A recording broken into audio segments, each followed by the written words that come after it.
ওয়ালাইকুম সপ্তম শ্রেণীর শিক্ষার্থীরা, আশা করি ভালো আছো। আজকের এই ভিডিওতে আমরা জানবো তোমাদের বাংলা বইয়ের কুলি মজুর কবিতার অনুসরণের সমাধান। তো পৃষ্ঠা হচ্ছে 64 এবং 65 নং পৃষ্ঠা। তো আমরা বহুনির্বাচনী প্রশ্ন এবং সৃজনশীল প্রশ্ন রয়েছে, এগুলোর সমাধান আমরা দেখে আসি। প্রথমে বহুনির্বাচনী প্রশ্ন, কুলি মজুর কবিতায় কোনটিকে দেশে যাওয়ার কথা বলা হয়েছে? এর উত্তর হচ্ছে খলে। এরপর কুলি মজুর কবিতায় কবি শ্রমজীবীদের জয়গান গেয়েছেন কারণ তারা, এর উত্তর হচ্ছে 3টি উত্তর। এরপর কবিতাংশে ক্ষুদ্রমনা প্রসঙ্গটি কুলি মজুর কবিতা কাদেরকে প্রতিনিধিত্ব করে? এর উত্তর হচ্ছে বাবু সাহেবদের। এরপর কবিতাংশের মূল ভাব কুলি মজুর কবিতার কোন চরণে প্রতিফলিত হয়েছে? এর উত্তর হচ্ছে তারাই মানুষ, তারাই দেবতা, গাহি তাহাদেরই গান। এরপর হচ্ছে সৃজনশীল প্রশ্ন, ক কুলি মজুর কবিতা কাজী নজরুল ইসলামের কোন কাব্য? এর উত্তর হচ্ছে কুলি মজুর কবিতা কাজী নজরুল ইসলামের সাম্যবাদী কাব্যগ্রন্থের অন্তর্গত। এরপরে প্রশ্ন, সুদিতে হইবে ঋণ কথাটির দ্বারা কি বোঝানো হয়েছে? এর উত্তর হচ্ছে সুদিতে হইবে ঋণ কথাটির দ্বারা শ্রমজীবীদের শুভ দিন আগমনের বিষয়টিকে বোঝানো হয়েছে। যুগে যুগে শ্রমজীবীদের শ্রমে গড়ে উঠেছে মানব সভ্যতা, তারাই সভ্যতার প্রকৃত রূপকার, কিন্তু তাদেরই এই পরিশ্রম ও ত্যাগ সর্বদাই উপেক্ষা হয়েছে। আলোচ্য কবিতায় কবি এসব শ্রমজীবী মানুষের বন্দনা করে বলেছেন যে তাদের জন্য শুভ দিন আসছে, তাদের প্রতি দৈনিক শ্রেণীর জমে থাকা ঋণ শোধ করতে হবে, অর্থাৎ তাদেরকে তাদের প্রাপ্য মর্যাদা ফিরিয়ে দিতে হবে। এরপরে প্রশ্ন হচ্ছে, চেয়ারম্যান সাহেবের ছেলে আচরণে কুলি মজুর কবিতার কোন দিকটি প্রকাশ পেয়েছে? ব্যাখ্যা করো। এর উত্তর হচ্ছে আজম সাহেবের ছেলে আচরণে কুলি মজুর তার দৈনিক শ্রেণীর দাম্ভিক মনোভাবের দিকটি প্রকাশ পেয়েছে। শ্রমজীবী মানুষের শ্রমের বিনিময়ে তিলে তিলে গড়ে উঠেছে বিশ্ব সভ্যতা, তাদের শ্রম ও ত্যাগের ফলে বিশ্বব্যাপী উন্নয়নের চাকা আজও সচল রয়েছে, তবুও তারা এই সর্বদা অবহেলিত বঞ্চনার শিকার হয়েছে।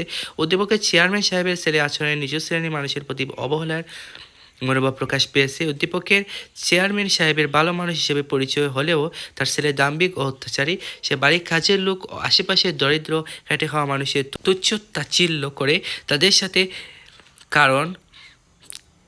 অকারণে খারাপ আচরণ করে। আলোচ্য কুলি মজুর কবিতা ও দেখা যায় রেল স্টেশনে এক বাবু সাহেব এক কুলিকে ঠেলে মাটিতে ফেলে দেয়। এর মধ্য দিয়ে বাবু সাহেবের মধ্যে অত্যাচারী দৈনিক শ্রেণীর দাম্ভিক মানসিকতা লক্ষ্য করা যায়। এদিকে উদ্দীপকের আলোচনা চেয়ারম্যানের সাহেবের ছেলের আচরণে পরিলক্ষিত হয়। এ বিবেচনা উদ্দীপকের চেয়ারম্যান সাহেবের ছেলের মধ্যে আলোচ্য কবিতা সাহেবের দাম্ভিক ও অত্যাচারী মনোভাব প্রকাশ পেয়েছে। এরপরে প্রশ্ন হচ্ছে, চেয়ারম্যান সাহেবের মনোভাব কুলি মজুর কবিতার মূল ভাবেরই প্রতিফলন।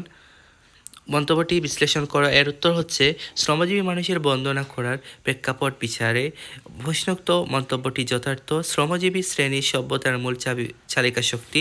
ধনীদের আরাম আয়েসের জন্য এসব শ্রমিক তাদের মাথার ঘাম পায়ে ফেলে পরিশ্রম করে, কিন্তু সে পরিশ্রমের বিনিময়ে তারা মজুরি তো পায়ই না, বরং তাদের ভাগ্যে জুটে কেবল অন্যায় আর অবহেলা।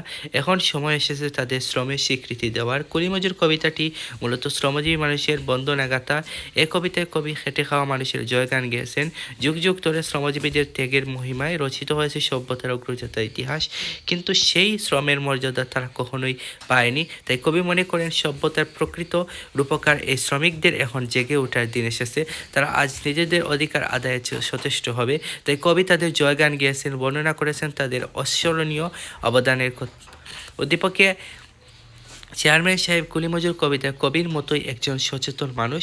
তার ছেলে দরিদ্র শ্রমিকদের মানুষের সাথে খারাপ আচরণ করে। তাদের তিনি ছেলেকে ডেকে বুঝিয়ে বলেন, আজ আমরা যে সুন্দর অবিলাসী জীবনযাপন করি তার মূলে রয়েছে সমাজের নিচু স্তরে খেটে খাওয়া মানুষের অসীম ত্যাগ টিক্কা।